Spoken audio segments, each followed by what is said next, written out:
Fala pessoal do canal, como é que vocês estão?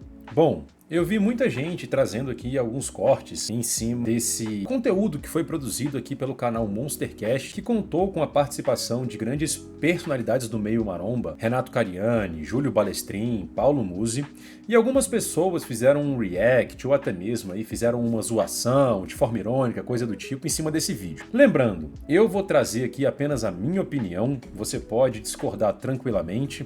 Só vou pedir, obviamente, para que vocês mantenham o respeito ao discordar, ao comentar e coisa desse tipo. A ideia aqui não é criar nenhuma treta, coisa do tipo. A ideia é só trazer alguns esclarecimentos de uma pessoa que gosta do bodybuilding, que já fez o uso dessas substâncias em doses assim bem elevadas, que já fez cagada com a própria vida e que também já atendeu muitos atletas que fizeram uso de hormônios e que hoje mantém ali alguns poucos atletas no time que fazem uso. Tá? Então lembrando, isso aqui vai ser apenas um bate-papo, uma troca de ideia, então por favor, se você curtiu, se você gosta desse conteúdo, deixa o seu like, o seu comentário, se inscreve no canal e compartilha esse vídeo com quem precisa ver um pouquinho sobre isso. Mas bom, vamos lá sem mais delongas. Contextualizando vocês, eles três aqui foram no podcast, Musi, Renato e Balestrin, para conversar a respeito do fisiculturismo, o que poderia ser feito e coisa desse tipo. Para que haja movimento de mudança. Sim. Total. Movimento de mudança. E assim, a minha defesa é que esse movimento de mudança aconteça em paralelo aos patrocinadores. Porque no final do dia, o patrocinador ele monetiza com a imagem do atleta, e eu não estou falando só do jovem, tá? De outra. Então, junto com a monetização tem que vir a responsabilidade também. E aí a responsabilidade... Cara, isso aqui da marca, eu acho interessante, eu não acho uma ideia ruim, só que assim, eu vejo que tem alguns pontos que a gente tem que levar em consideração. O primeiro deles é que eu acho que esse conteúdo por parte da marca que vai usar aquele atleta, coisa do tipo, ele tem que ter um padrão de comunicação obrigatório. Então, por exemplo, quando o atleta vai falar da evolução dele, do shape, da dieta, competição, preparação, eu acho que ele não precisa expor tudo da vida pessoal dele. Mas também não devia virar algo falso. Ah, eu cheguei nisso aqui somente com dieta e treino. Não, ele pode falar, olha, eu faço uso de PEDs, ou então substâncias que aumentam a performance, mas isso aqui é um contexto competitivo extremo, não representa a saúde geral e não deve ser usado para vocês que são praticantes recreativos. É apenas uma forma de eu mostrar o meu trabalho, o meu conteúdo e trazer alguma coisa diferente para vocês. E o cara fala, olha, o fisiculturismo competitivo, ele envolve diversas práticas que estão associadas ali com risco à saúde e que, obviamente, vocês não devem reproduzir isso em casa. Então o ponto é o seguinte, ele não faz um terrorismo, mas ao mesmo tempo ele quebra a ilusão de que aquele corpo é um corpo normal e atingível por todos. Outra coisa que eu vejo que as marcas poderiam fazer, todos os patrocínios, eles teriam que ter uma área voltada, quando você tem um atleta de fisiculturismo que faz o uso, a essa questão condicional da educação e não a uma apologia. Por exemplo, as marcas poderiam exigir que os atletas patrocinados, sei lá, olha, eu tenho um atleta open no meu time, etc. Que eles fizessem ações, conteúdos educativos. Então, por exemplo, sei lá, Integral Médica, fazer um vídeo sobre a diferença entre o indivíduo saudável e o palco, alertar sobre os riscos do uso de anabolizantes, fazer um conteúdo, às vezes, sobre saúde mental, dismorfia muscular. E aí pode pegar diversos profissionais, um psicólogo, um nutricionista, um médico, entendeu? Trazer conteúdos, por exemplo, com um atleta desse de alto nível, um Ramon Dino, por exemplo, a Max. Explicar como é que é o sono dele, pressão arterial, fertilidade, explicar como são os exames, coração. Eu vejo que isso é muito mais útil para a marca e também para o atleta que fingir que o atleta chegou ali, ah não, aqui é minha creatina, que me fez chegar assim. Não, não foi, entendeu? Eu acho que tem que ter essa transparência, mas o atleta tem que ter esse conteúdo educativo. Do tipo, beleza, eu sou uma montanha de músculos, mas eu vou também trazer um conteúdo educativo explicando o que eu fiz para reduzir isso, para reduzir esses danos. Vamos continuar aqui. Como é que é, amigão? Tá no meu time?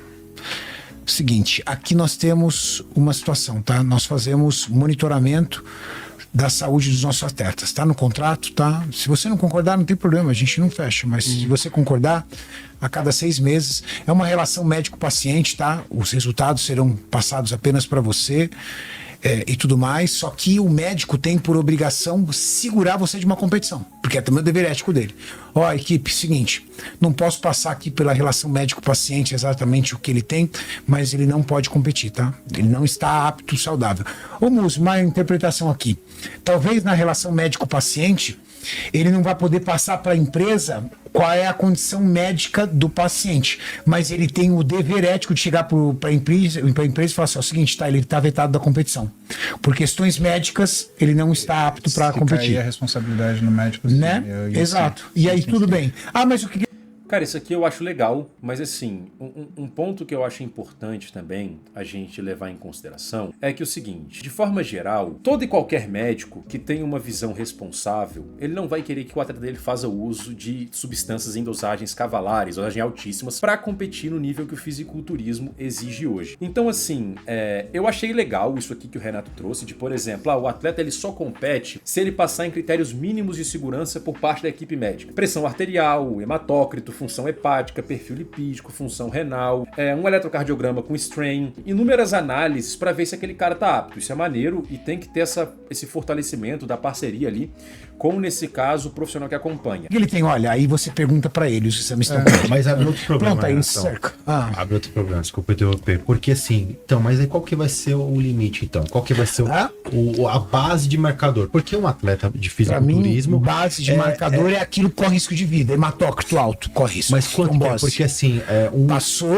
Passou dos 51, velho. Vamos ser franco aqui com um atleta de fisiculturismo, um atleta usuário, o HDL dele, por exemplo, cara, é difícil, vai estar acima de 20. E aí? O certo não é acima de 40 para uma pessoa normal? No mínimo 35, né? Entendeu? Então, eu achei assim, como que a gente vai... Como que o médico vai conseguir... Mas o médico vai tratar. Então, para medicar. Mas assim, vamos ser sinceros. O Super foi muito bem nesse sentido. Qual que seria esse corte? O que seria aceitável? O que não seria aceitável? E outra, quem vai estabelecer esse corte aceitável ou não aceitável? Vai ser um padrão com relação à literatura? Ou, por exemplo, ele trouxe uma HDL interessante para um homem é acima de 40. Um hematócrito para um homem também é ali abaixo de 54. Vamos pegar o que? Referências de exames laboratoriais e vamos vedar o cara, tipo, passou disso, tu não pode? Esse é um ponto importante que o Super levantou de contraponto ao que o Renato trouxe e também ao que eu trouxe. Não é só isso. O que faz subir HDL, por exemplo? Estradiol. Aeróbio faz subir HDL.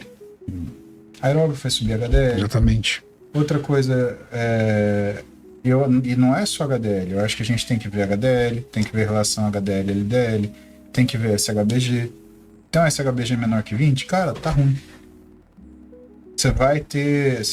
O SHBG que muitas vezes o pessoal fala, mas é bombástico, porque aí disponibiliza hormônio. Então, é verdade, só que quando você tem um SHBG baixo, quer dizer que todo aquele hormônio tá livre, fazendo...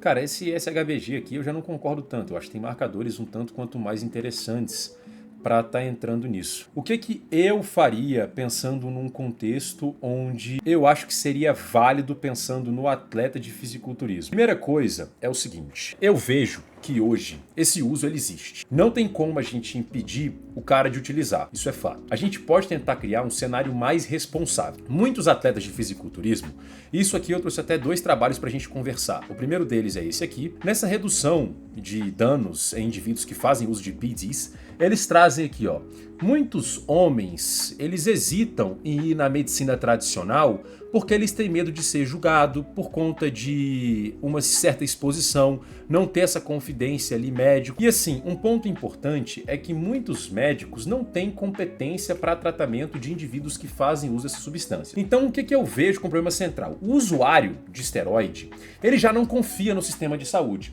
E esse é um dos pontos mais importantes quando a gente pega a literatura. O que acontece com o cara? Ele tem medo desses profissionais, ele sofre um certo preconceito, ele tem medo de julgamento, entendeu? Ele tem percepção de que médicos e profissionais não entendem esse contexto de uso, e isso é algo bem comum no meio do fisiculturismo. O que eles fazem então? Cara, fica um vácuo de profissionais. Aí quem preenche esse vácuo porque o cara não confia? O coach, que não tem formação alguma, que muitas vezes não sabe de interações endócrinas, metabólicas, psíquicas, comportamentais, o cara que vende substâncias, o fórum underground, um influenciador que tá aqui na internet, entendeu? O médico ali sensacionalista. Então o que eu vejo aqui de ponto principal? Os médicos, os profissionais da área, isso inclusive o nutricionista, o psicólogo, o treinador, todo mundo, a gente não tem que tratar o indivíduo que faz o uso de anabolizantes, de esteroides, como um cara caricato, como um cara burro, como um cara irresponsável, como um cara viciado em shape. A gente, como profissional, tem que falar assim, olha, eu vou te orientar a usar, mas é o seguinte, eu vou te ajudar a entender os riscos, a gente vai investigar os danos e a gente vai tratar essas complicações. O que eu acho que poderia também ser legal pensando em aumentar essa confiança, em aumentar assim esse interesse desse sujeito. Todo campeonato agora, ele vai ter um ambulatório por trás. Como assim um ambulatório por trás? Você já viu que todo esporte, etc., tem a equipe médica ali, por exemplo.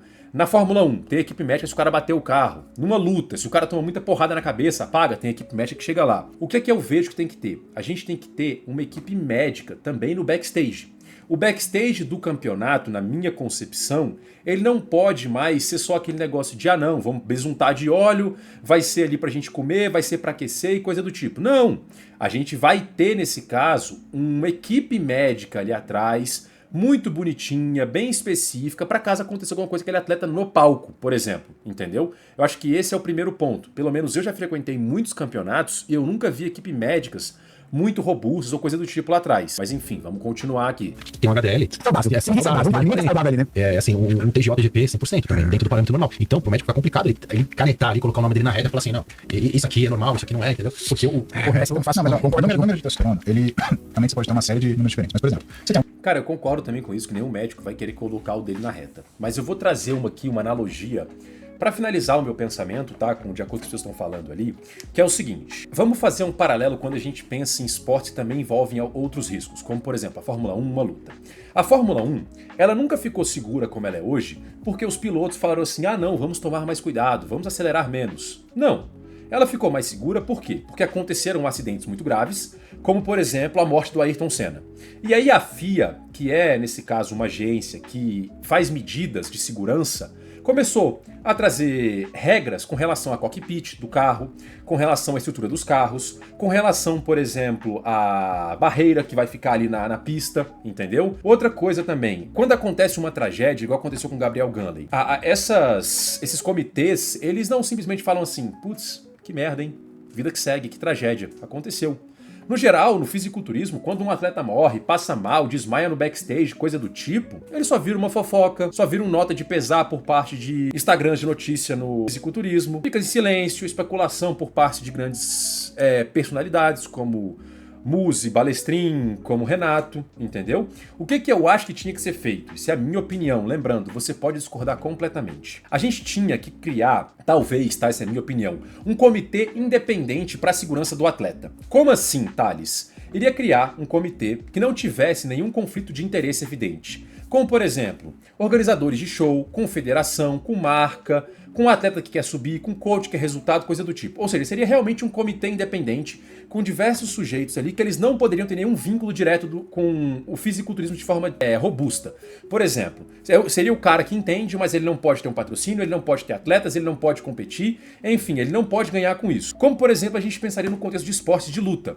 O esporte de combate, MMA, coisa do tipo, cara, o risco de dano faz parte da modalidade. Mas mesmo assim, a gente tem muitos médicos no ringue, tem suspensões médicas, tem exames pré-lutas, tem avaliações após um nocaute, entendeu? Tem todo um protocolo em cima disso. Então eu acho que no fisiculturismo a gente poderia fazer isso, entendeu? Poderia sair simplesmente dessa nota de pesar e falar, nossa, meus sentimentos à família, a mãe do Gabriel, por exemplo. Eu vejo que isso é humano, mas é insuficiente. Um esporte em si que é maduro, ele tem que perguntar, o que aconteceu? Tinha sinais prévios? O atleta estava apto clinicamente para fazer esse uso? Tinha uma equipe médica por trás desse atleta? Tinha uma equipe médica no evento? Houve um protocolo muito severo para desidratação, coisa do tipo? O backstage que o atleta estava, se ele faleceu no backstage, por exemplo, igual já aconteceu, a gente já viu na mídia, ele tinha estrutura adequada? Havia uma cultura de esconder os sintomas? O regulamento, ele incentiva um risco extremo, entendeu? Então eu vejo que o comitê, nesse caso do fisiculturismo, tem 3 funções: prevenir, intervir e, obviamente, aprender em cima disso. Porque, é claro, a gente teria critérios de exclusão que fossem muito objetivos e de forma temporária. Por exemplo, o atleta chegou ali com confusão mental, com dor torácica, com falta de ar, chegou com a pressão muito alta no backstage, por exemplo, chegou com sinais de desidratação muito severa, ou seja, por exemplo, muitas câimbras, entendeu? Isso já é estranho, já vamos limitar esse cara de competir, já começa a reidratar ele, entendeu? E ter diversos protocolos que a gente teria no backstage. E se um atleta morre? Cara, toda morte que acontece na Fórmula 1, se acontece numa luta, por exemplo, ela é associada temporalmente, nesse caso, à preparação. ou a competição. Então, por exemplo, Gabriel Gunler infelizmente veio a falecer, um garoto que eu gostava muito. Mas a gente pode tentar buscar detalhes mínimos, ou então detalhes íntimos daquele cara. Por exemplo, o que aconteceu que fez esse atleta acelerar tanto? Havia um evento competitivo próximo? Será que foi isso? Ele acelerou por conta de uma competição? Havia, sei lá, uma falha de encaminhamento com relação à comunicação de profissionais? Há uma mudança necessária quando a gente pensa em pesagem, arbitragem, hidratação, backstage, coisa do tipo? Eu acho que tudo isso é importante, entendeu? E assim, o campeonato, ele teria que ter um relatório também anual, seja por parte desse comitê ou por parte da federação em si. Número de atletas que foram inscritos, número de atendimentos que teve no backstage, número de remoção de atletas por conta de condição hospitalar, número de exclusão médica, ou seja, o atleta foi excluído, tem que entrar para uma estatística. E tá sempre liberando isso, entendeu?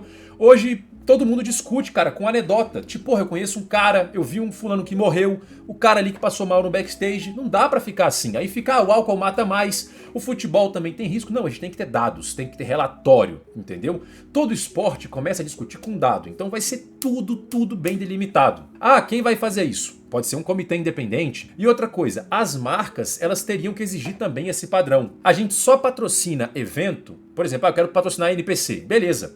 A gente só vai patrocinar eventos que tiver um protocolo mínimo de segurança. Um check-up periódico, uma educação sobre saúde, uma proibição com relação à apologia, proibição de divulgar protocolo com relação a doses, sabe? Eu acho que tudo isso teria que ser assim. E não só isso. Tem uma outra coisa agora que eu vou até sair do vídeo aqui, que eu quero pontuar para vocês e que eu acho que tinha que acontecer.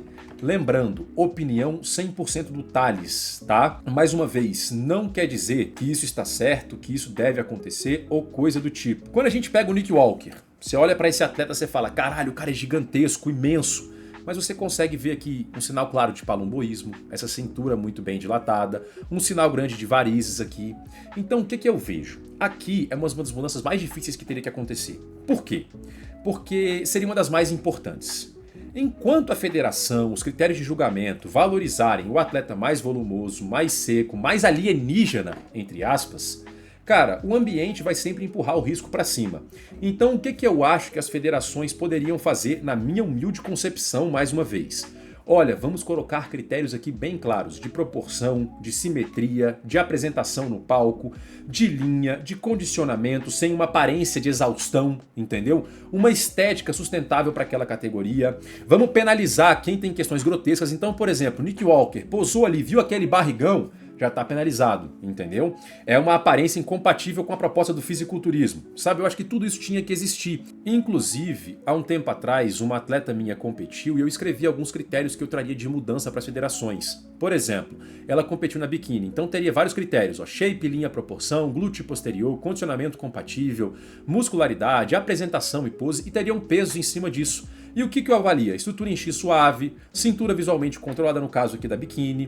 E aí, em cima disso, teriam outras subcategorias. Por exemplo, muscularidade adequada à categoria, já que a gente está falando do Nick Walker nesse caso. A gente vai pegar aqui esse tópico. Ó, subcritérios. Deltoide levemente arredondado. Lembrando, aqui nesse caso a gente está falando de uma biquíni, tá?